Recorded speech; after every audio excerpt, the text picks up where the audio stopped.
بسم اللہ الرحمن الرحیم۔ السلام علیکم۔ میرا نام فرقان قریشی ہے اور آج میں آپ کے لیے کچھ بہت ہی خاص لے کر آیا ہوں۔ آج سیرت النبی حضرت محمد صلی اللہ علیہ وآلہ وسلم سیریز کی ایک بہت ہی اسپیشل ویڈیو ہے، کیونکہ آج رات ہم معراج النبی کا واقعہ ڈسکس کرنے والے ہیں۔ معراج کے متعلق یوٹیوب پر اور بھی بہت سارے لیکچرز موجود ہیں، لیکن آج رات میں آپ کو پرومس کرتا ہوں کہ میں آپ کو ایک ایسی انفارمیشن دینے والا ہوں کہ جو آج سے پہلے شاید آپ نے کبھی نہیں سنی ہوگی۔ تو چلیں آئیں پھر شروع کرتے ہیں ہم آج کی یہ قسط۔ لیکن اس سے پہلے کہ ہم معراج النبی کو ڈسکس کریں، دو واقعات ایسے ہیں کہ جو پہلے میں آپ کو ضرور سنا دینا چاہتا ہوں۔ ان میں سے پہلا واقعہ ہے نبی علیہ السلام کے طائف کے سفر کا، اور دوسرا واقعہ ہے اس رات کا کہ جس رات پہلی مرتبہ نبی علیہ السلام نے جنات کو اسلام کی دعوت دی تھی۔ چچا ابو طالب کی وفات کے بعد نبی علیہ السلام کے لیے مکہ میں زندگی پہلے سے کہیں زیادہ مشکل ہو گئی تھی، کیونکہ ابو طالب جیسے بھی تھے بہرحال مکہ کے ایک بہت بڑے سردار تھے، اور ان کے ہوتے ہوئے قریش کی حرکتیں پھر بھی کنٹرول میں رہا کرتی تھیں۔ لیکن ابو طالب کی وفات کے بعد قریش کی بدتمیزی اور گستاخیاں اپنی نئی حدود کو چھونے لگی تھیں، لہٰذا نبی علیہ السلام نے پہلی مرتبہ مکے سے باہر نکل کر دوسرے شہروں میں اسلام کی دعوت دینے کا سوچا، اور یوں آپ کا پہلا سفر ہوا مکہ کے پڑوس میں آباد ایک دوسرے شہر طائف کا۔ طائف میں 3 بڑے سردار رہتے تھے، اور تینوں سردار آپس میں سگے بھائی تھے۔ تاریخ کی کتابوں میں ان کے نام بھی مل جاتے ہیں۔ لیکن جب نبی علیہ السلام نے انہیں بتایا کہ میں اللہ کا رسول ہوں اور تمہیں اسلام کی طرف دعوت دینے آیا ہوں، تو سب سے پہلے تو وہ ایک دوسرے کی طرف دیکھ کر مسکرانے لگے، اور پھر ان میں سے ایک تنزیہ انداز میں بولا، اور مائنڈ یو کہ میں ان کے الفاظ کو بہت پولائٹ شکل میں آپ کے ساتھ شیئر کر رہا ہوں، ورنہ اگر آپ ان کے ایکچول الفاظ سنیں تو انسان کی روح کانپ جاتی ہے کہ انہوں نے ایک نبی کے ساتھ اس طرح بات کی تھی۔ لیکن ظاہر ہے کہ اب میں بہو ان کے کہے ہوئے الفاظ کو ریپیٹ تو نہیں کر رہا۔ بہرحال ان میں سے ایک نے کہا کہ کیا معاذ اللہ آپ ہی ملے تھے نبی بنانے کے لیے؟ دوسرے نے کہا کہ اچھا، اگر آپ نبی ہیں تو میں ابھی جا کر کعبہ کا غلاف اتار دیتا ہوں، بلکہ نوچ دیتا ہوں۔ اور تیسرے نے کہا کہ دیکھیے، اگر آپ واقعی نبی ہیں تو میں تو ایک گناہ گار سا انسان ہوں اور آپ سے بات کرنے کے قابل نہیں ہوں، لیکن اگر آپ نبی نہیں ہیں بلکہ معاذ اللہ جھوٹ بول رہے ہیں تو پھر میں آپ کی بات کیوں سنوں؟ یعنی یہ اس کے طنز کرنے کا ایک انداز تھا۔ بہرحال جیسا کہ میں نے کہا کہ میں تو آپ کو بہت پولائٹ انداز اور الفاظ میں بتا رہا ہوں، لیکن ان لوگوں کے جو ایکچول الفاظ تھے وہ اس سے کہیں زیادہ سخت تھے۔ ان تینوں کا رویہ دیکھ کر نبی علیہ السلام کو احساس ہوا کہ ان لوگوں سے بھلائی کی کوئی امید نہیں ہے، لہٰذا آپ نے فرمایا کہ اچھا، تم نے جو کچھ مجھے کہنا تھا سو کہہ لیا، لیکن اس بات کو بس اب اپنے تک ہی رکھنا۔ یہ کہہ کر نبی علیہ السلام وہاں سے چلے گئے، اور اس کے بعد پھر تقریباً 10 دن تک آپ طائف میں ہی رہتے رہے، ایک ایک کر کے مختلف سرداروں کے پاس جاتے، لیکن کسی ایک نے بھی آپ کی بات نہیں سنی، بلکہ الٹا یہ کہتے کہ آپ ہمارے شہر سے چلے جائیں۔ اور جب وہ لوگ حد درجہ بدتمیزی پر اتر آئے تو مذاق اڑانے اور پھر پتھر تک مارنے لگ گئے۔ اس دن ان لوگوں نے نبی علیہ السلام کا بہت خون بہایا، اور ہم نے آج تک تو صرف سنا اور پڑھا ہی تھا کہ طائف والوں نے پتھر مارے تھے، لیکن سچ کہوں تو اس بات کی ڈیٹیلز موجود ہیں کہ انہوں نے کس طرح پتھر مارے تھے۔ وہ لوگ نبی علیہ السلام کے پیارے پیروں پر پتھر مار رہے تھے۔ سلیمان تیمی اور ابن عقبہ رحمۃ اللہ علیہ لکھتے ہیں کہ وہ لوگ 2 لائنز بنا کر کھڑے ہو گئے تھے، اور نبی علیہ السلام جو بھی قدم اٹھاتے وہ اس پر پتھر مارتے، اسی لیے اس دن آپ علیہ السلام کے جوتوں میں خون بھر گیا تھا۔ اور مزید ڈیٹیلز میں ملتا ہے کہ اگر کبھی نبی علیہ السلام درد کی شدت سے کہیں بیٹھ جاتے تو وہ لوگ بازوؤں سے پکڑ کر آپ کو اٹھاتے اور پھر دوبارہ سے یہی حرکت کرتے۔ اللہ مستعان، کوئی کیسے کر سکتا ہے ایسے؟ حیرت ہوتی ہے کہ اتنے سخت دل لوگ۔ اس دن نبی علیہ السلام کے ساتھ ان کے منہ بولے بیٹے زید ابن حارثہ رضی اللہ تعالیٰ عنہ بھی تھے، اور حالانکہ زید خود کو نبی علیہ السلام کے سامنے کر کے انہیں بچا رہے تھے، لیکن کہاں تک بچا پاتے۔ اس دن ان کا اپنا سر بھی پھٹ گیا تھا۔ یقین نہیں آتا کہ how can some one do some thing like that. یہاں تک کہ نبی علیہ السلام ان لوگوں سے دور ہوتے ہوتے طائف کی حدود سے باہر چلے گئے اور ایک باغ میں داخل ہو گئے کہ جہاں کھجوروں کے کچھ درخت اور پودے وغیرہ تھے، اور تب پیچھے سے آنے والا وہ زندیق ٹولہ رفع دفع ہوا۔ یہ باغ مکہ کے 2 سرداروں عتبہ اور شیبہ کا تھا۔ یہ کوئی بہت معمر نہیں بلکہ تقریباً جوان لوگ تھے، اور انہوں نے دور سے نبی علیہ السلام کو باغ میں آتے دیکھ لیا تھا۔ آپ علیہ السلام تھک کر ایک درخت کے نیچے بیٹھ گئے تو عتبہ اور شیبہ، حالانکہ کافر تھے لیکن دل میں تھوڑا سا رحم آ گیا کہ دیکھو طائف والوں نے ہمارے شہر کے ایک شخص کے ساتھ کیا سلوک کیا ہے۔ لہٰذا انہوں نے اپنے ایک ملازم عداس کو، کہ جو عراق کے رہنے والے ایک مسیحی تھے، انہیں کہا کہ عداس، وہ سامنے درخت کے نیچے جو صاحب بیٹھے ہوئے ہیں، جاؤ انہیں کھانے کے لیے کچھ دے کر آؤ۔ تو عداس نے ایک پلیٹ میں کچھ انگور رکھے اور انہیں نبی علیہ السلام کے پاس لے گئے۔ آپ علیہ السلام آنکھیں بند کیے بیٹھے تھے۔ عداس کے آنے کی آہٹ سن کر اپنی آنکھیں کھولیں، مسکرائے اور بسم اللہ الرحمن الرحیم پڑھ کر کھانا شروع کیا۔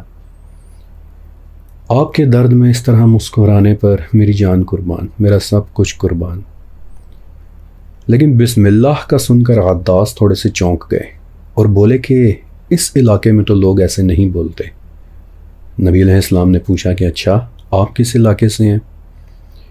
عداس بولے کہ میں عراق سے ہوں، نینوا کے شہر سے۔ نبی علیہ السلام ایک بار پھر سے مسکرائے اور بولے کہ اچھا تو آپ یونس بن متا کے شہر سے ہیں؟ تو عداس ایک مرتبہ پھر چونک گئے اور بولے کہ آپ حضرت یونس علیہ السلام کے بارے میں کیسے جانتے ہیں؟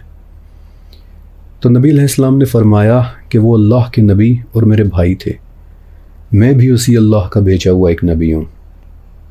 تو عداس تھوڑی دیر تک نبی علیہ السلام کو دیکھتے رہے اور پھر ان کی آنکھوں سے آنسو نکلنے لگے۔ انہوں نے جھک کر آپ علیہ السلام کے ہاتھ چومے، آپ کے پاؤں صاف کیے اور روتے روتے آپ علیہ السلام پر ایمان لے آئے۔ طائف والا واقعہ نبی علیہ السلام کی زندگی کے سخت ترین واقعات میں سے ایک ہے، اور ایک مرتبہ آپ علیہ السلام نے حضرت عائشہ رضی اللہ تعالیٰ عنہ کو بتایا بھی تھا کہ عائشہ، احد کی لڑائی سے زیادہ مشکل اگر مجھ پر کوئی دن تھا تو وہ طائف کا دن تھا۔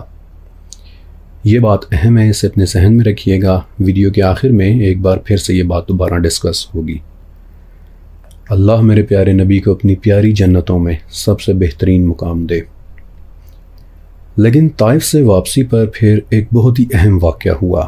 انفیکٹ یہ ایک ایسا واقعہ تھا کہ جس کے بعد نبی علیہ السلام کی زندگی میں انٹر ڈیمینشنل قسم کے واقعات کھل کر ہونا شروع ہو گئے تھے۔ ہوا یوں کہ طائف سے واپسی پر آپ علیہ السلام جب مکہ آ رہے تھے تو اگر آپ سیٹلائٹ کے تھرو دیکھیں تو یہ رہا طائف اور یہ رہا مکہ، اور غور کریں کہ درمیان میں سارا علاقہ یا تو پہاڑوں پر مشتمل ہے یا وادیوں پر۔ انفیکٹ طائف کا شہر اگر آپ غور کریں تو پہاڑوں کے درمیان گھرا ہوا ہے، سراؤنڈڈ ہے۔ اسی لیے طائف سے واپسی پر نبی علیہ السلام کے سامنے پہاڑوں پر معمور ایک فرشتہ بھی آیا تھا اور پوچھا تھا کہ یا رسول اللہ، ان طائف والوں نے آپ کو اتنی تکلیف دی ہے، اگر آپ کہیں تو میں ان لوگوں کو پہاڑوں کے درمیان کچل دوں؟ تب آپ علیہ السلام نے پھر اپنی وہ مشہور دعا کی تھی کہ نہیں، ہو سکتا ہے کہ آگے ان کی اولاد میں سے مسلمان ہو جائیں۔ میرے پیارے نبی کے صبر اور ان کی محبت پر لاکھوں کروڑوں درود و سلام۔ بہرحال اس دن نبی علیہ السلام انہی وادیوں میں سے کسی ایک وادی سے گزر رہے تھے کہ جس کا نام وادی نخلا تھا، کہ وہاں آپ علیہ السلام نے رات کا سٹے کیا، اور اس رات کہ جب فجر کا وقت تھا اور نبی علیہ السلام نماز کے دوران قرآن کی تلاوت کر رہے تھے کہ وہاں سے جنات کی ایک جماعت گزری۔ اس وقت وہ لوگ اپنی سواریوں پر تھے اور پہلی مرتبہ ان جنات نے قرآن پاک سنا، اور وہ جہاں تھے وہیں رک گئے۔ کافی دیر تک وہ لوگ خاموشی سے قرآن سنتے رہے، اور اس رات نبی علیہ السلام نے انہیں نہیں دیکھا تھا، لیکن پھر اس کے بعد سورہ جن نازل ہوئی اور وحی کے ذریعے اللہ تعالیٰ نے اپنے نبی کو خبر دی کہ آپ کو کچھ جنات نے سنا ہے، اور انہوں نے آپس میں گفتگو کی ہے اور پھر وہ ساری گفتگو آگے سورہ جن میں رپورٹ ہوتی ہے کہ انہوں نے ایک دوسرے کو کیا کہا تھا۔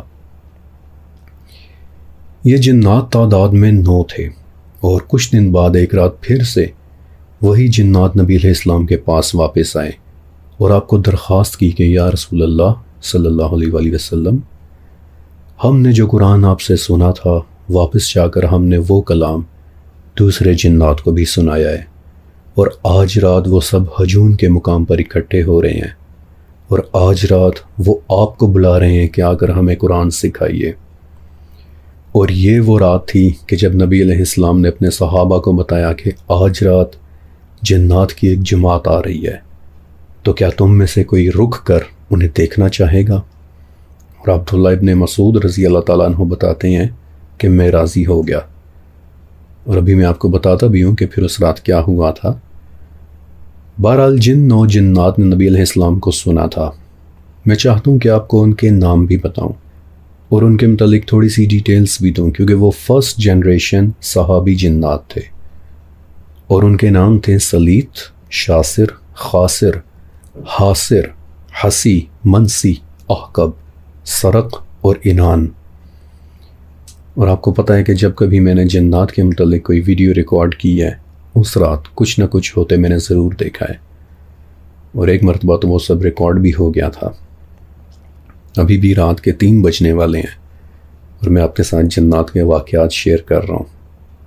بہرحال ابن مسعود رضی اللہ تعالیٰ عنہ بتاتے ہیں کہ جس رات جنات کی قوم ہجون کے مقام پر اکٹھی ہوئی، اس رات میں اور نبی علیہ السلام مکہ سے باہر ایک اونچی جگہ کی طرف چلے گئے۔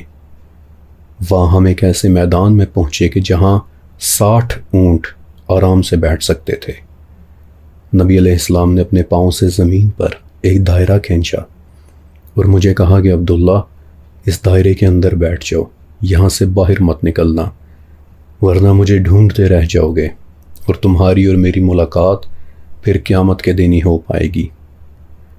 صاف نظر آ رہا ہے کہ اس رات نبی علیہ السلام نے ابن مسعود کو وارن کیا تھا کہ آج رات یہاں دوسری دنیاؤں کے دروازے کھلنے والے ہیں، ہائر ڈیمینشنز کھلنے والی ہیں، تم ان میں رہنے والی مخلوق کو دیکھ سکو گے، لیکن اس دائرے سے باہر مت نکلنا، ورنہ تم بھی ان کی ڈیمینشن میں کہیں گم ہو جاؤ گے، ایسے کہ قیامت تک پھر مجھے ڈھونڈتے ہی رہ جاؤ گے۔ عبداللہ بتاتے ہیں کہ اس کے بعد نبی علیہ السلام تھوڑی دور جا کر زمین پر بیٹھ گئے، اور میں نے دیکھا کہ دھیرے دھیرے کالی چیزیں اکٹھی ہونا شروع ہو گئی ہیں۔ ان میں سے کچھ ایسے تھے کہ جیسے کالے بادل ہوتے ہیں، کچھ ایسے تھے کہ جیسے گھنے بال ہوتے ہیں، ان میں سے کچھ ایک دوسرے کے پیچھے بھاگ رہے تھے، اور کچھ دیکھنے میں ایسے لگ رہے تھے کہ جیسے بڑے بڑے کالے اونٹ بیٹھے ہوئے ہوں۔ مجھے ان کے کپڑوں کی پہچان نہیں ہو رہی تھی کہ ان کے کپڑے کیسے ہیں، لیکن ان میں سے کچھ بالکل ذات قسم کے تھے۔ یہ لفظ بڑا اہم ہے، ذات، کیونکہ یہ ہماری اردو زبان کے لفظ جٹ کا ایک عربک ویریئنٹ ہے۔ کتاب فتوح البلدان کے مطالعے سے ہمیں پتہ چلتا ہے کہ نبی علیہ السلام کے زمانے میں یہاں کے کچھ جٹ قبیلے ایران کے راستے ہوتے عربیہ میں جا بسے تھے، اور عرب لوگ جٹ قبائل سے اچھی طرح واقف تھے کہ یہ لوگ دیکھنے میں کیسے ہوتے ہیں، لمبے تڑنگے اینڈ رف اینڈ ٹف قسم کے قبائل۔ تو ابن مسعود رضی اللہ تعالیٰ عنہ نے انہیں ذات قبائل سے تشبیہ دی کہ وہ دیکھنے میں بالکل ان جیسے تھے، لمبے تڑنگے، سیاہ جسموں اور طویل گھنے بالوں والے۔ ابن مسعود بتاتے ہیں کہ میں انہیں دیکھ رہا تھا اور وہ مجھے دیکھ رہے تھے، یہاں تک کہ وہ میرے دائرے کے بالکل قریب آ کر کھڑے ہو گئے، لیکن وہ اندر نہیں آ رہے تھے۔ پھر میں نے دیکھا کہ ایک ایک کر کے وہ نبی علیہ السلام کے گرد اکٹھے ہونا شروع ہو گئے ہیں، یہاں تک کہ وہ اتنے زیادہ ہو گئے ہیں کہ مجھے نبی علیہ السلام نظر آنا بھی بند ہو گئے، اور مجھ پر خوف طاری ہونے لگا، اور میں دائرے سے باہر نکلنے لگا۔ لیکن پھر اچانک مجھے آپ علیہ السلام کے الفاظ یاد آ گئے، اور میں انتظار کرنے لگا، حتیٰ کہ وہ لوگ ایک ایک کر کے وہاں سے ہٹنے لگے، اور نبی علیہ السلام مجھے وہیں اپنی جگہ پر بیٹھے دوبارہ دکھائی دینے لگے۔ بعد میں نبی علیہ السلام نے مجھے بتایا کہ آج رات وہ لوگ مجھ سے اپنے لیے ہدایات لے کر گئے ہیں کہ ہمارے لیے کھانا کیا ہے، ہمارے لیے رہنا کہاں ہے۔ اللہ اکبر۔ ایک منٹ کے لیے امیجن کریں کہ ابن مسعود کو اس وقت کیسا محسوس ہو رہا ہوگا۔ لیکن جو اوریجنل صحابہ جنات تھے، یعنی وہ 9 جنات، تاریخ کی کتابوں سے پتہ چل جاتا ہے کہ اوریجنلی وہ یہود قبیلے کے جنات تھے کہ جو بعد میں مسلمان ہو گئے تھے، اور ان میں سے ایک جن سرخ کے ساتھ، ایون کہ نبی علیہ السلام کے بعد کیا ہوا وہ ڈیٹا بھی مل جاتا ہے۔ نبی علیہ السلام کے تقریباً 50 سال بعد کی بات ہے کہ ایک اموی خلیفہ عمر ابن عبدالعزیز رحمۃ اللہ علیہ، وہ کہیں چلے جا رہے تھے تو دیکھا کہ راستے میں ایک سانپ مرا ہوا پڑا ہے۔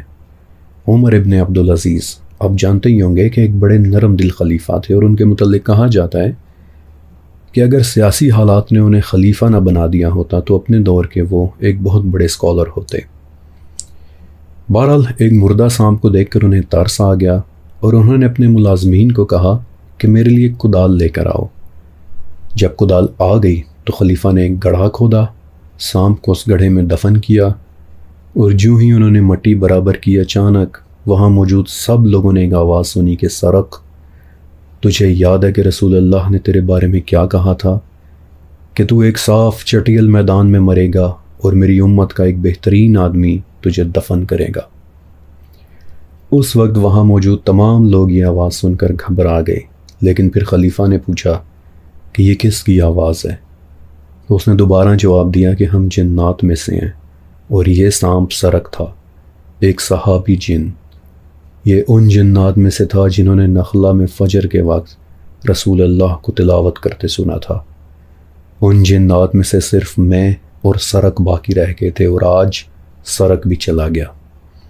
میں نے رسول اللہ کو اپنے کانوں سے یہ کہتے سنا تھا کہ سرق، تم ایک صاف میدان میں مرو گے اور میری امت کا بہترین آدمی تمہیں دفن کرے گا۔ اللہ اکبر۔ ان 9 اوریجنل جنات میں سے ایک اور جن، اسے بھی صحابہ کی ایک اور جماعت نے دفن کیا تھا۔ عبداللہ ابن مسعود رضی اللہ تعالیٰ عنہ ہی بتاتے ہیں کہ صحابہ کا ایک گروہ چلتا چلا جا رہا تھا کہ انہوں نے دیکھا کہ صحرا سے ایک زوردار بگولا انتہائی تیزی کے ساتھ ان کی طرف بڑھتا چلا آ رہا ہے۔ یہ لوگ رک کر اس کی طرف دیکھنے لگ گئے، لیکن دیکھتے ہی دیکھتے ایک اور بگولا کہ جو پہلے والے سے بھی کہیں گنا زیادہ بڑا تھا وہ آیا اور زوردار طریقے سے پہلے بگولے سے ٹکرا گیا۔ ان لوگوں نے کچھ چیخوں اور کراہوں کی آوازیں سنی، اور جب وہاں سے ہوا چھٹ گئی تو انہوں نے دیکھا کہ جہاں بگولے ٹکرائے تھے وہاں زمین پر ایک سانپ پڑا تڑپ رہا ہے۔ لیکن حیرانی کی بات یہ ہے کہ اس سانپ میں سے بڑی خوبصورت بھینی بھینی خوشبو بھی آ رہی ہے، اور یہ لوگ سمجھ گئے کہ something strange is going on here۔ انہوں نے سانپ پر پانی چھڑکا تو وہ تھوڑا سا پرسکون ہوا، اور عصر کے وقت انہوں نے نوٹس کیا کہ اب سانپ کا ہلنا جلنا بند ہو گیا ہے، وہ سانپ مر چکا تھا۔ بہرحال ان میں سے ایک آدمی نے اپنا عمامہ کھولا، اس کی چادر کو پھاڑ کر اس کے 2 ٹکڑے کیے، اور جو ٹکڑا چھوٹا تھا اس کے اندر سانپ کو لپیٹ کر زمین میں دفن کر دیا۔ ابھی یہ لوگ اس عجیب واقعے کو ڈسکس کرتے آگے اپنے سفر میں بڑھتے چلے جا رہے تھے کہ مغرب کا وقت آ گیا اور اندھیرا بڑھنا شروع ہو گیا۔ تو یہ لوگ دیکھتے ہیں کہ دور سے لمبی تڑنگی کالے لباس والی 4 عورتیں ان کی طرف آ رہی ہیں۔ انہوں نے آ کر پوچھا کہ اینان کو تم میں سے کس نے دفن کیا ہے؟ انہوں نے بولا کہ کون اینان؟ ہم اینان کو نہیں جانتے۔ تو وہ بولیں کہ اس کا نام عمرو ابن جابر تھا کہ جسے ہم اینان کہتے تھے۔ آج جنات کے 2 گروہوں کی لڑائی ہوئی تھی کہ جس میں اینان نام کا وہ جن مارا گیا تھا۔ یہ وہ جن تھا کہ جس نے رسول اللہ صلی اللہ علیہ وآلہ وسلم کو اپنی آنکھوں سے دیکھ کر ان سے قرآن سیکھا تھا، اور یہ وہی سانپ تھا کہ جسے آج تم میں سے کسی ایک نے دفن کیا ہے۔ امیزنگ۔ آج رات وقت اور موقع نہیں ہے کہ میں ان 9 صحابہ جنات کے متعلق مزید بتا سکوں، لیکن اگر آپ نے میری جادو اور جنات سیریز نہیں دیکھی تو اسے ضرور دیکھیے گا، کیونکہ اس سیریز کے اندر میں نے جنات کی دنیا کے متعلق بہت تفصیل کے ساتھ ڈسکشن کی ہے۔ بہرحال یہ وہ موقع تھا کہ جب جنات نے پہلی مرتبہ رسول اللہ صلی اللہ علیہ وآلہ وسلم سے قرآن سنا اور آپ کے ہاتھ پر بیعت کی، اور اس کے بعد کئی مرتبہ پھر آپ کی خدمت میں آتے بھی رہے تھے۔ ہو سکا تو میں آپ کو ان کے دوبارہ آنے کے متعلق بھی ضرور بتاؤں گا۔ لیکن جب نبی علیہ السلام طائف سے واپس مکہ پہنچ گئے تو پتہ چلا کہ طائف والوں نے پہلے سے ہی خبر مکہ پہنچا دی اور مکہ والوں نے نبی علیہ السلام کا مکہ میں داخلہ بند کر دیا ہے۔ آپ علیہ السلام غار حرا میں چلے گئے اور وہاں سے مکہ کے ایک سردار کو پیغام بھیجا کہ اخنس، کیا تم مکہ میں میرے ضامن بن سکتے ہو؟ اخنس نے یہ کہتے ہوئے معذرت کر لی کہ میں معافی چاہتا ہوں محمد، لیکن آپ کا دشمن بہت طاقتور ہے۔ نبی علیہ السلام نے ایک اور سردار کو پیغام بھیجا کہ عامر، کیا تم میرے ضامن بن سکتے ہو؟ لیکن آگے سے اس نے بھی معذرت کر لی۔ مگر تیسرے سردار مطعم ابن عدی نے رسول اللہ صلی اللہ علیہ وسلم کو جواب بھجوایا کہ محمد آپ بے خوف ہو جائیں، میں آپ کو لینے کے لیے آ رہا ہوں۔ مطعم حالانکہ مسلمان نہیں تھے لیکن رسول اللہ سے بہت محبت رکھتے تھے۔ یہ ان 5 سرداروں میں سے ایک سردار تھے کہ جنہوں نے بنو ہاشم کا سوشل بائیکاٹ ختم کروایا تھا۔ پچھلی قسط میں وہ سارا واقعہ ڈسکس ہو بھی چکا ہے۔ بہرحال مطعم اپنے تمام بیٹوں، بھانجوں، بھتیجوں اور بھائیوں کے ساتھ نبی علیہ السلام کو لینے غار حرا آئے۔ ان سب نے ننگی تلواریں اٹھا رکھی تھیں۔ نبی علیہ السلام کو لے کر سیدھا کعبہ گئے اور چمکتی تلواریں اٹھا کر کعبہ کے گرد کھڑے ہو کر کہنے لگے کہ محمد، آپ بے خوف ہو کر اپنی عبادت کریں، آج آپ کو کوئی کچھ نہیں کہہ سکے گا۔ نبی علیہ السلام نے تسلی سے کعبہ کا طواف کیا اور پھر یہ لوگ آپ علیہ السلام کو آپ کے گھر چھوڑ آئے تھے۔ اس واقعے کے کچھ عرصے بعد ہی مطعم ابن عدی کی وفات ہو گئی تھی، لیکن ان کی دی ہوئی عزت اور محبت کو نبی علیہ السلام نے ہمیشہ یاد رکھا، بلکہ بہت بعد میں بدر کے قیدیوں کے متعلق فرمایا بھی تھا کہ آج اگر مطعم زندہ ہوتا اور ان کی سفارش کرتا تو اس کی خاطر میں ان سب کو چھوڑ دیتا۔ میرے پیارے نبی کی رحم دلی پر لاکھوں کروڑوں درود و سلام۔ اب یہاں سے آگے میں وہ واقعہ شروع کرنے والا ہوں کہ جس کا آپ سب کو بہت زیادہ انتظار تھا، الاسراء والمعراج کا واقعہ۔ معراج کے متعلق ایگزیکٹلی یہ تو پتہ نہیں ہے کہ یہ کس تاریخ یا کس سال میں پیش آیا تھا، لیکن اگر آپ سورہ اسراء کی تفسیر شیخ عبداللہ کی مختصر سیرہ اور زاد المعاد میں سورہ بنی اسرائیل پر ہوئی گفتگو کو پڑھیں تو اتنا کلیئر ہو جاتا ہے کہ معراج کا واقعہ مکی زندگی کے بالکل آخری دور میں پیش آیا تھا، یعنی طائف سے واپس آنے کے بعد۔ اور آج رات میں آپ کو معراج کے متعلق ایک ایسی انفارمیشن دینے والا ہوں کہ جو آج سے پہلے شاید آپ نے کبھی نہیں سنی ہوگی۔ تو چلیں آئیں شروع کرتے ہیں پھر الاسراء والمعراج کا واقعہ۔ اس رات نبی علیہ السلام نے بیسیکلی 2 سفر کیے تھے۔ پہلا سفر اسراء، جس کا عربی زبان میں مطلب ہوتا ہے رات کے وقت چلنا، اور اسراء کے دوران مکہ سے 4 جگہوں کی طرف سفر ہوا تھا۔ اور دوسرا سفر تھا معراج، کہ جو اوپر آسمانوں کی طرف ہوا تھا۔ اور اب جو کچھ بھی میں آپ کو بتانے والا ہوں یہ سیرہ کی کئی کتابوں اور مختلف احادیث سے اکٹھا کیا ہوا ڈیٹا ہے۔ نبی علیہ السلام فرماتے ہیں کہ عشاء کی نماز کے بعد میں کعبہ کے قریب حتیم میں سویا ہوا تھا، نیند اور بیداری کی بالکل درمیانی حالت میں تھا کہ مجھے ایک آواز سنائی دی کہ جیسے کوئی میری طرف اشارہ کر کے باتیں کر رہا ہو۔ میں اٹھ گیا لیکن وہاں کوئی بھی نہیں تھا۔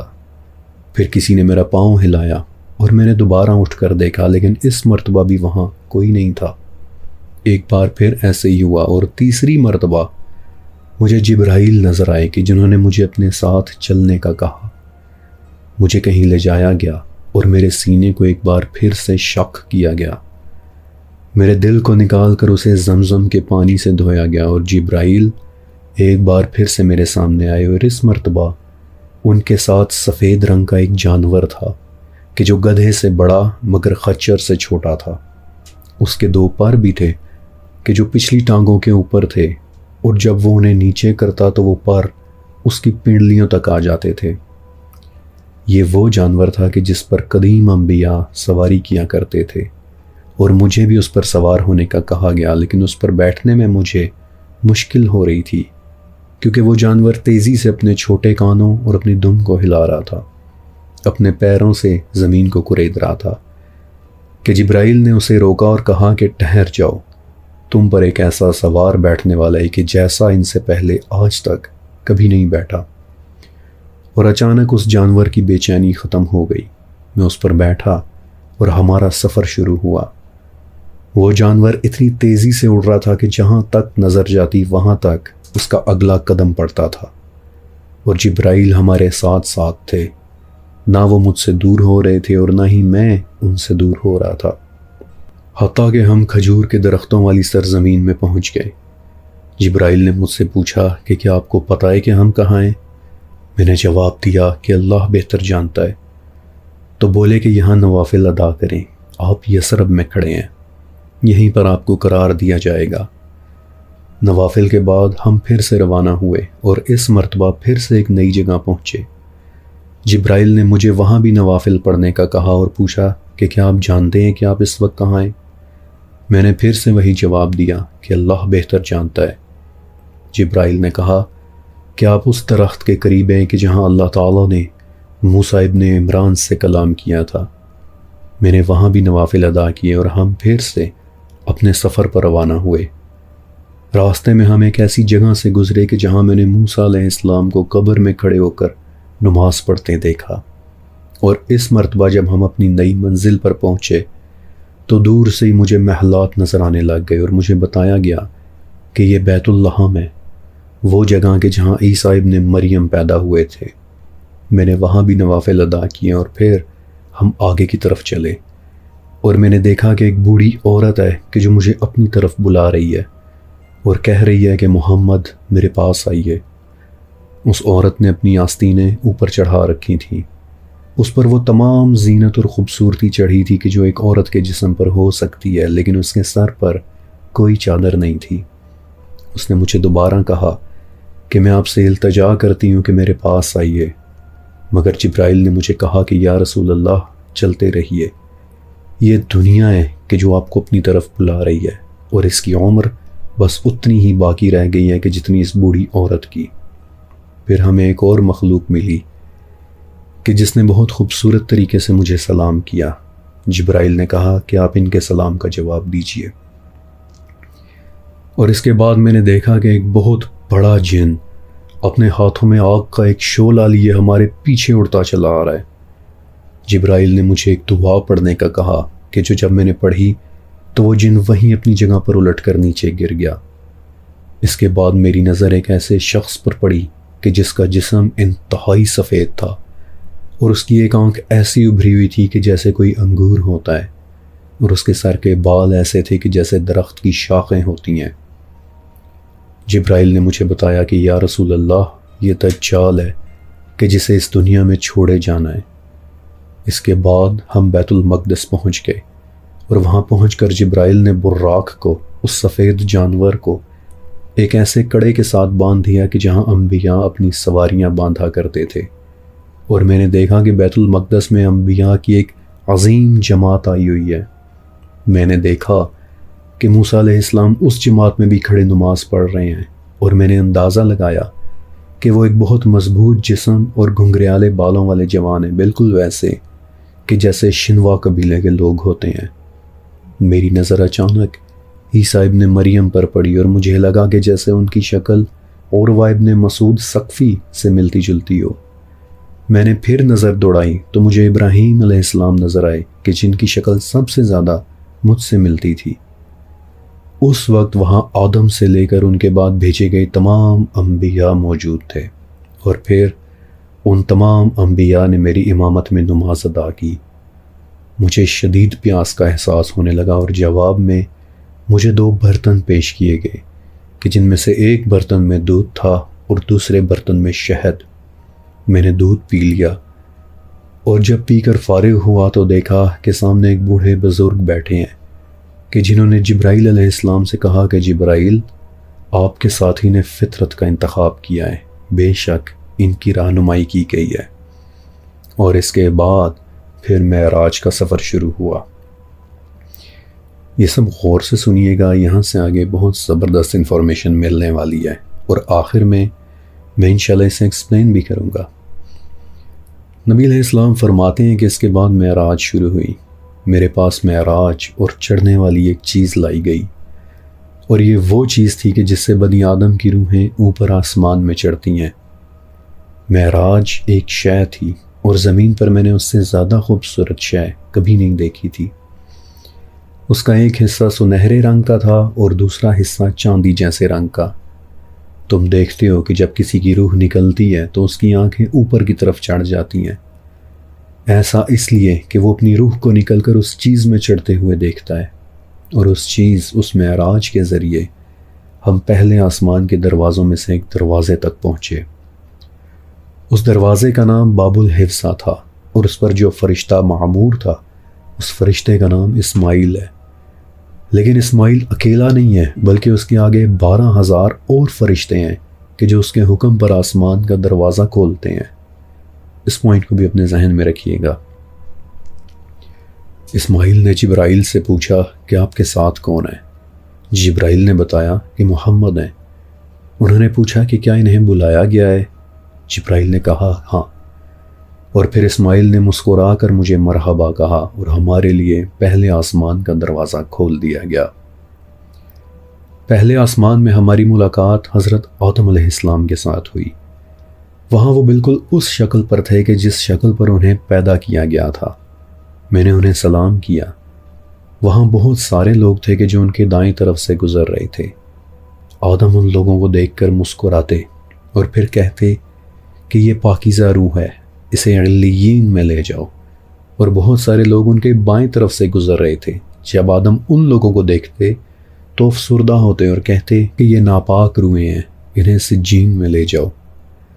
پھر ہم دوسرے آسمان کی طرف چڑھے اور پہلے کی طرح دوسرے آسمان کا بھی دروازہ کھلوایا گیا، اور وہاں ہم عیسیٰ ابن مریم اور حضرت یحییٰ علیہ السلام سے ملے۔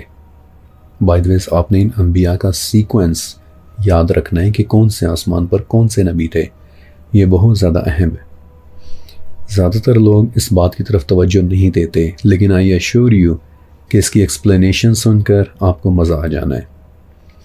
عیسیٰ اور یحییٰ نے بھی مجھے مرحبا کہا، اور پھر ہم تیسرے آسمان کی طرف چڑھے کہ جہاں ہماری ملاقات حضرت یوسف علیہ السلام سے ہوئی، کہ جو دیکھنے میں ایسے تھے کہ جیسے 14ویں کا چاند ہوتا ہے۔ پھر ہم چوتھے آسمان کی طرف چڑھے کہ جہاں ہمیں ادریس علیہ السلام ملے، انہوں نے بھی مجھے خوش آمدید کہا۔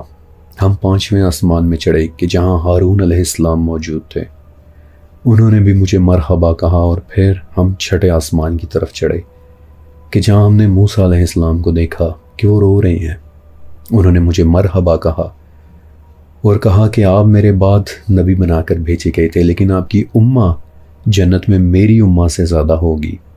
اس کے بعد ہم 7ویں آسمان پر گئے کہ جس کے اوپر مجھے بہت ساری تسبیحات کی آوازیں سنائی دے رہی تھیں اور بے تحاشا نور۔ وہاں ہم نے بیت المعمور کو دیکھا۔ 7ویں آسمان کے اوپر ایک ایسا گھر کہ جس میں ہر روز 70,000 فرشتے نماز پڑھتے ہیں، اور ایک مرتبہ جو فرشتہ وہاں نماز پڑھ لے تو پھر قیامت تک دوبارہ اس کی باری نہیں آتی۔ ان فرشتوں میں سے کچھ کھڑے ہوئے تھے، وہ بیٹھتے نہیں تھے، کچھ رکوع میں تھے لیکن سجدہ نہیں کرتے تھے، کچھ سجدے میں تھے لیکن قعدہ نہیں کرتے تھے، اور بیت المعمور کی دیوار کے ساتھ ایک انتہائی خوبصورت بزرگ ٹیک لگا کر بیٹھے تھے کہ جن کے پاس کچھ بچے کھیل رہے تھے، ایک ایسے درخت کے نیچے کہ جس کے پتے چراغوں کی طرح تھے۔ مجھے بتایا گیا کہ یہ خوبصورت بزرگ حضرت ابراہیم علیہ السلام ہیں۔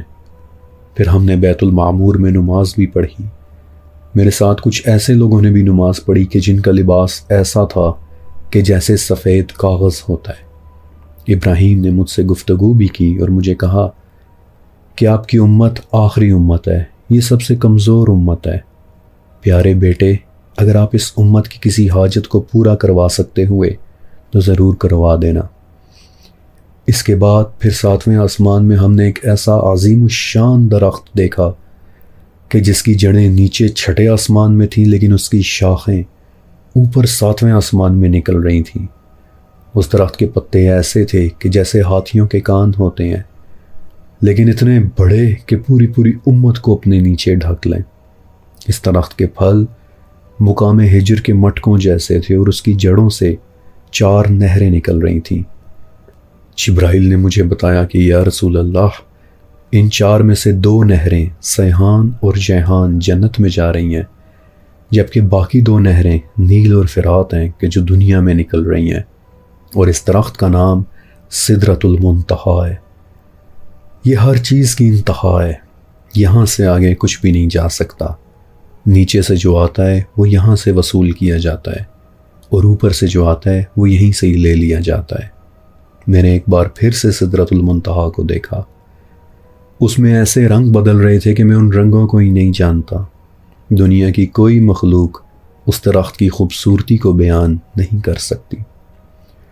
جب بھی کوئی چیز سدرہ کو چھوتی تو اس کے رنگ بدل جاتے، اور میں نے دیکھا کہ سنہری رنگ کے سونے سے بنے ہوئے پروانے ہیں کہ جنہوں نے اچانک سدرۃ المنتہا کو ڈھک لیا۔ اور تب اس مقام پر میں نے جبرائیل کو ان کی اصل شکل میں دیکھا، اس حالت میں کہ جس حالت پر اللہ تعالیٰ نے انہیں پیدا کیا تھا۔ وہ اپنے 600 پروں کو پھیلائے کھڑے تھے، اور وہ پر اس طرح پھیلے ہوئے تھے کہ ان پروں نے پورا آسمان ڈھکا ہوا تھا، اور ان کے جسم پر مجھے گہرے سبز رنگ کا ایک لباس بھی نظر آ رہا تھا۔ ان کے کھلے ہوئے عظیم الشان پروں سے ایسے ہیرے جواہرات اور یاقوت گر رہے تھے کہ جن کی حقیقت سوائے اللہ تعالیٰ کے اور کوئی بھی نہیں جانتا۔ یہاں سے آگے 2 روایات ملتی ہیں۔ پہلی روایت کہ اس جگہ جبرائیل علیہ السلام کو پردے کے پیچھے اللہ تعالیٰ کی موجودگی کا احساس ہوا، اور اسی وقت جبرائیل علیہ السلام وہیں سجدے میں گر پڑے تھے۔ اور اگر آپ اس منظر کو امیجن کریں کہ کیسے 600 پروں والا ایک عظیم الشان فرشتہ اپنے رب کے سامنے سجدے میں گرا ہوا ہے، تو یہ سوچ کر ہی رونگٹے کھڑے ہو جاتے ہیں۔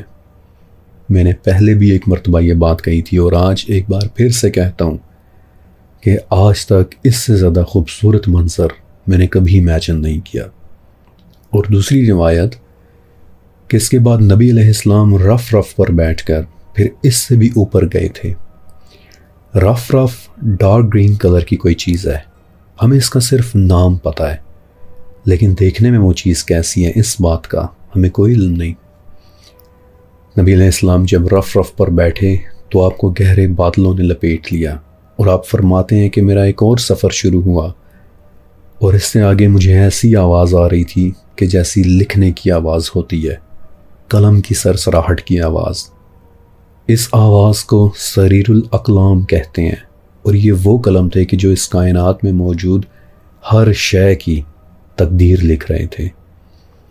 اور اچانک میرے لیے ایک دروازہ کھلا کہ جس کے پیچھے مجھے ایک عظیم نور کا احساس ہوا، اور اسی وقت میرے سامنے موتیوں اور یاقوت کے بنے ہوئے عظیم پردے آ گئے، یہاں تک کہ رف بھی میرے سامنے ایک پردہ بن کر کھڑی ہو گئی۔ اور تب میرے رب نے جتنا چاہا مجھ پر وحی نازل ہوئی، اور اس وحی کے دوران سورہ بقرہ کی آخری آیات اور فرض نمازوں کا حکم ملا تھا۔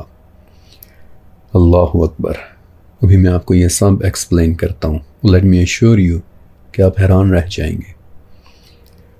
نبی علیہ السلام فرماتے ہیں کہ اس کے بعد پھر ہم واپس مکہ آئے، اور مکہ کے قریب پہنچ کر ہم نے دیکھا کہ قریش کا ایک قافلہ گزر رہا ہے کہ جو اپنے اونٹ کو ڈھونڈ رہے ہیں۔ ان کا ایک اونٹ گم ہو چکا ہے۔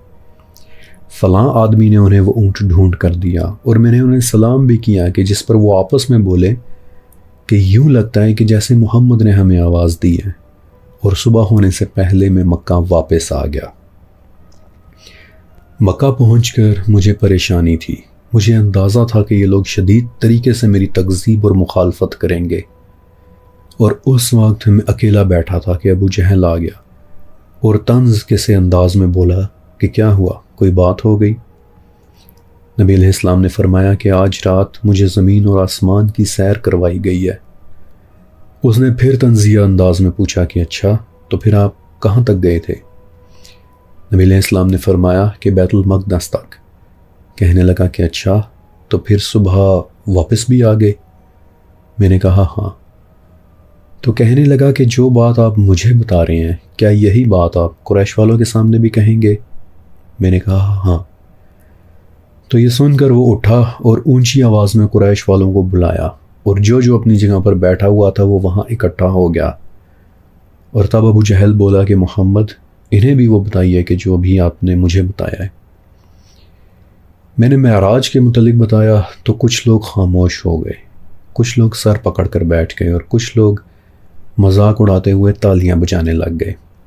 لیکن ان میں سے کچھ لوگ تھے کہ جنہوں نے واقعی بیت المقدس دیکھ رکھا تھا، تو سنجیدگی کے ساتھ بولے کہ اچھا، اگر آپ واقعی وہاں گئے ہیں تو ذرا بتائیں کہ وہ دیکھنے میں کیسا ہے۔ نبی علیہ السلام فرماتے ہیں کہ میں حتیم میں کھڑا تھا کہ اچانک میرے لیے ایک راستہ کھلا اور دار عقیل یعنی عقیل کے گھر کے پیچھے مسجد اقصیٰ مجھے صاف دکھائی دینے لگی، اور اسے دیکھ دیکھ کر میں لوگوں کو اس کی صفات بتاتا رہا، یہاں تک کہ ان میں سے ایک شخص کے جو غیر مسلم تھا وہ اٹھا اور کہنے لگا کہ محمد، باقیوں کے نسبت میں الاقصیٰ کے متعلق زیادہ جانتا ہوں، کیا آپ مجھے بتا سکتے ہیں کہ فلاں پہاڑ سے اس کا فاصلہ کتنا ہے؟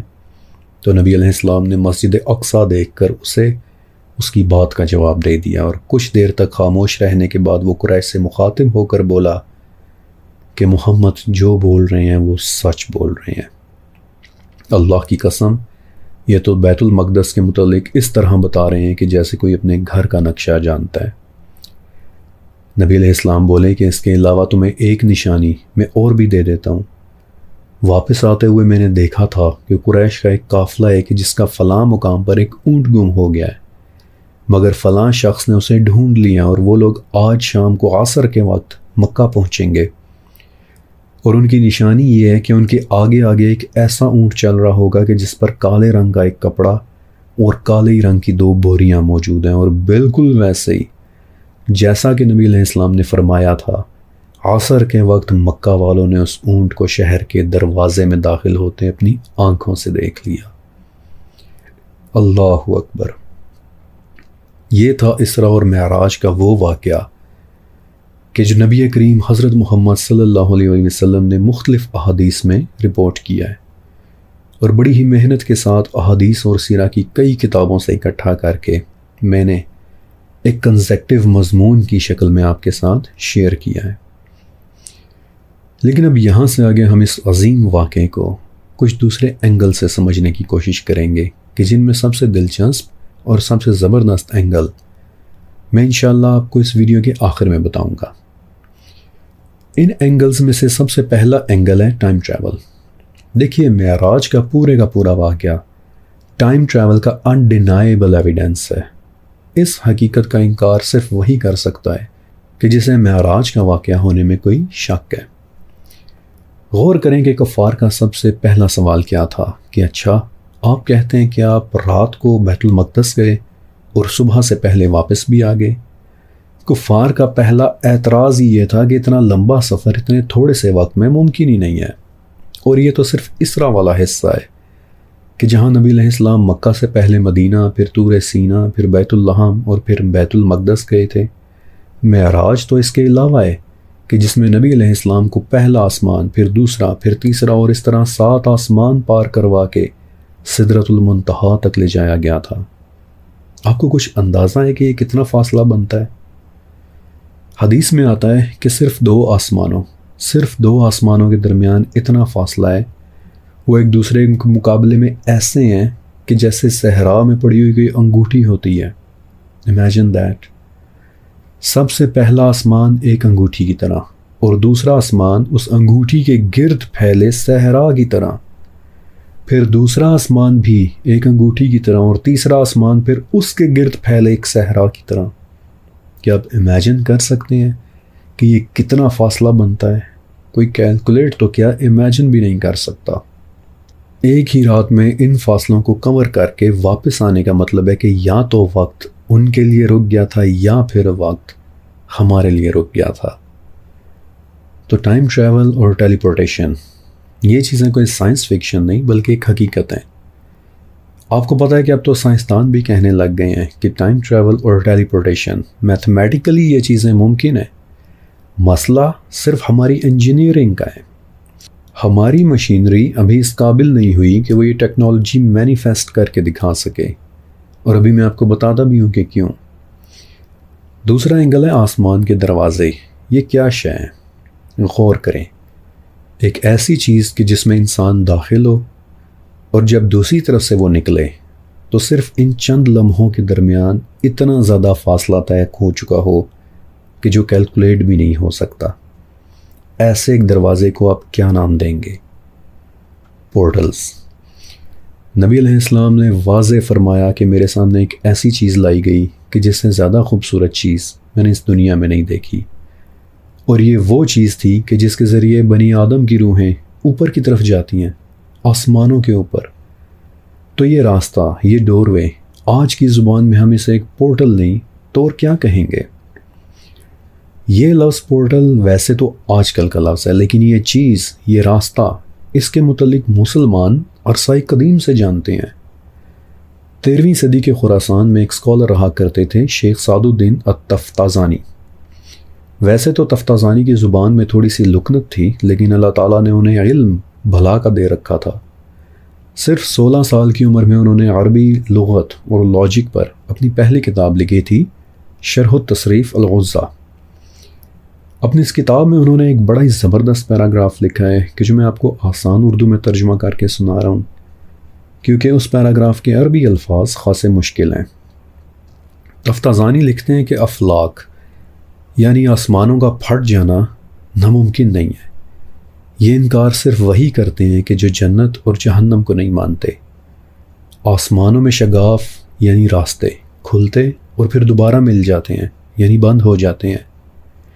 انہی شگافوں کے ذریعے جبرائیل کا ایک لحظہ یعنی ایک لمحے میں آسمان سے مکہ نزول ہوا کرتا تھا، اور اس چیز یعنی شگافوں کے کھلنے کو ممتنع یعنی ناممکن سمجھنا جبرائیل کا بھی انکار کرنا ہے۔ اور جس چیز کو آج سے 700 سال پہلے تفتازانی نے ایک شگاف کہہ کر ڈسکرائب کیا ہے، ایگزیکٹلی اسی چیز کو آج ہم پورٹل کہتے ہیں۔ اور یہ پورٹلز کیسے کھلتی ہیں؟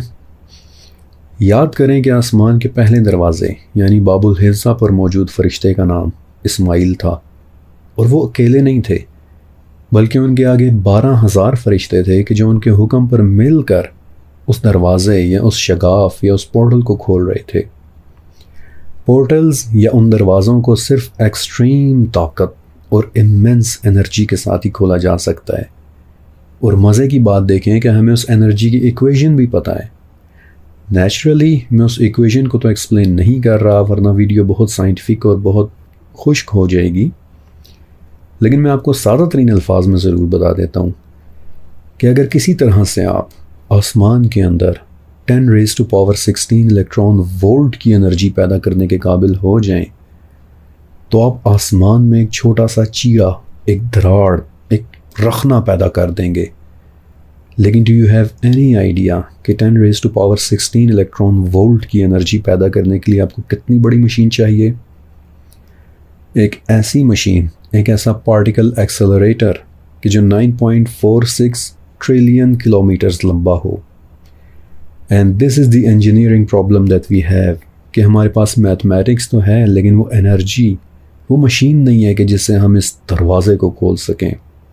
اور یہ کام 12,000 فرشتے مل کر کرتے ہیں کہ جو باب الحفظہ پر موجود ہیں۔ وہ فرشتے مل کر اس قدر انرجی کریٹ کرتے ہیں کہ آسمان میں ایک دروازہ کھل جاتا ہے کہ جو پھر دوسرے آسمان میں لے جاتا ہے۔ Amazing amazing amazing knowledge. پھر 7ویں آسمان پر حضرت ابراہیم علیہ السلام کے پاس موجود بچے۔ آج سے کچھ دن پہلے ایک فیملی ممبر نے مجھے ایک بات بتائی تھی کہ ان کا 1 سال کا بچہ کسی حادثے میں فوت ہو گیا ہے، اور پھر انہوں نے مجھ سے ریکویسٹ کی کہ کیا میں اس بارے میں کچھ لکھ سکتا ہوں۔ تو اگر وہ سن رہی ہیں تو ویڈیو کا یہ حصہ اسپیشلی ان کے دل کی تسلی کے لیے ہے۔ آپ کو پتہ ہے کہ ابراہیم علیہ السلام کے پاس کھیلتے وہ بچے ان معصوموں کی روحیں ہیں کہ جو بہت چھوٹی عمر میں اس دنیا میں وفات پا گئے تھے، اور ان کی روحیں حضرت ابراہیم علیہ السلام کی کسٹڈی میں دے دی جاتی ہیں، کیونکہ قرآن کے مطابق ابراہیم علیہ السلام ایک بہت رحم دل نبی تھے۔ آپ کو ایک واقعہ سناتا ہوں۔ جب نبی علیہ السلام اپنا درس دیا کرتے تھے تو صحابہ آپ کے گرد ایک دائرے کی شکل میں بیٹھ جایا کرتے تھے، تو وہاں عثمان نام کے ایک صحابی بھی آتے تھے کہ جن کے ساتھ کبھی کبھار ان کا ایک چھوٹا سا بچہ بھی ہوتا تھا۔ لیکن ایک دن ایسا آیا کہ عثمان نامی ان صحابی نے حلقہ رسول میں آنا چھوڑ دیا، کافی دن تک نہیں آئے۔ تو رسول اللہ صلی اللہ علیہ وسلم نے لوگوں سے پوچھا کہ عثمان کہاں ہیں؟ آپ کو بتایا گیا کہ عثمان کا بیٹا فوت ہو گیا اور اب وہ اسی کی یاد میں غمگین رہتے ہیں۔ نبی علیہ السلام بذات خود عثمان کے گھر گئے، ان سے تعزیت کی اور پوچھا کہ عثمان، تمہیں کون سی بات زیادہ پسند ہے کہ تمہارا بیٹا چند سالوں کے لیے یہاں تمہارے ساتھ رہتا، یا پھر کل جب تم جنت میں جاؤ گے تو وہ بھاگ کر تمہارے لیے جنت کا دروازہ کھولے گا اور تمہیں اپنے ساتھ لے کر اللہ کی جنتوں میں چلا جائے گا۔ حضرت عثمان یہ بات سن کر ایک مرتبہ پھر سے رونے لگے اور بولے کہ دوسری بات، یا رسول اللہ مجھے دوسری بات زیادہ پسند ہے۔ تو اس موقع پر وہاں اور بھی جو لوگ موجود تھے ان کی آنکھوں میں بھی آنسو آ گئے، اور ان میں سے ایک نے پوچھا کہ یا رسول اللہ، یہ انعام کیا صرف عثمان کے لیے مخصوص ہے یا باقی سب کے لیے بھی؟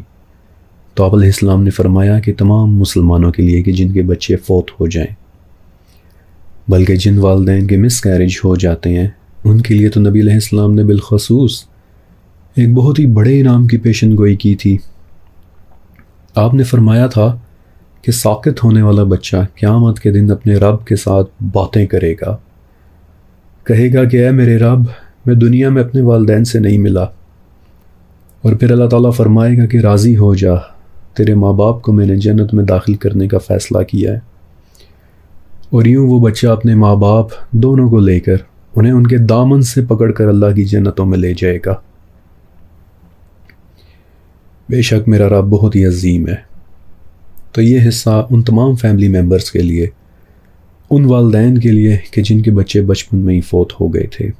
یقین رکھیں کہ اس وقت ان کی روحیں ایک بہت ہی خوبصورت جگہ میں ایک بہت ہی نرم دل نبی کے پاس کھیل رہی ہیں، ایک ایسے درخت کے نیچے کہ جس کے پتے چراغوں جیسے ہیں۔ So beautiful. اوکے، اب آج کی قسط کا شاید سب سے زبردست حصہ، جس کے متعلق میں نے آپ سے وعدہ کیا تھا کہ یہ انفارمیشن شاید آپ نے پہلے کبھی نہیں سنی ہوگی۔ اگر آپ غور کریں تو معراج کو، یعنی وہ سفر جس میں نبی علیہ السلام ایکچول آسمانوں کی طرف گئے تھے، اس سفر کو 10 مختلف حصوں میں تقسیم کیا جا سکتا ہے۔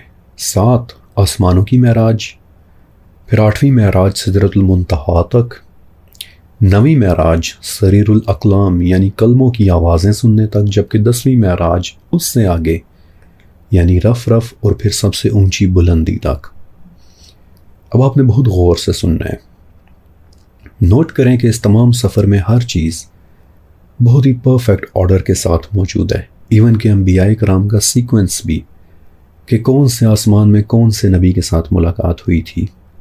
یاد ہے ایک مرتبہ میں نے آپ کو 4 لیئر ٹیکنیک کے متعلق بتایا تھا کہ اگر آپ چیزوں کو لیئرز میں سمجھنا سیکھ جائیں تو آپ پر حیرانیوں کی نئی نئی دنیایں کھلنا شروع ہو جائیں گی۔ تو جب معراج کے واقعے پر میں نے 4تھی لیئر سارڈ یعنی رازوں کو سمجھنے والی لیئر کو اپلائی کیا تو ایسے لگا کہ جیسے معراج میں کئی خفیہ معنی چھپے ہوئے ہیں۔ معراج کی ہر فیز میں نبی علیہ السلام کو ایک راز دیا گیا تھا کہ آپ کی آگے آنے والی زندگی کیسی ہوگی۔ پہلے آسمان پر نبی علیہ السلام کی ملاقات کس کے ساتھ ہوئی تھی؟ حضرت آدم علیہ السلام کے ساتھ، کہ جنہیں مشقت اٹھانی پڑی تھی، اپنا گھر یعنی جنت چھوڑ کر ایک نئی جگہ یعنی دنیا میں آ کر آباد ہونا پڑا تھا، اور پھر اپنی اولاد کے ساتھ مل کر اس نئی جگہ یعنی دنیا میں اسلام کو قائم کرنا پڑا تھا۔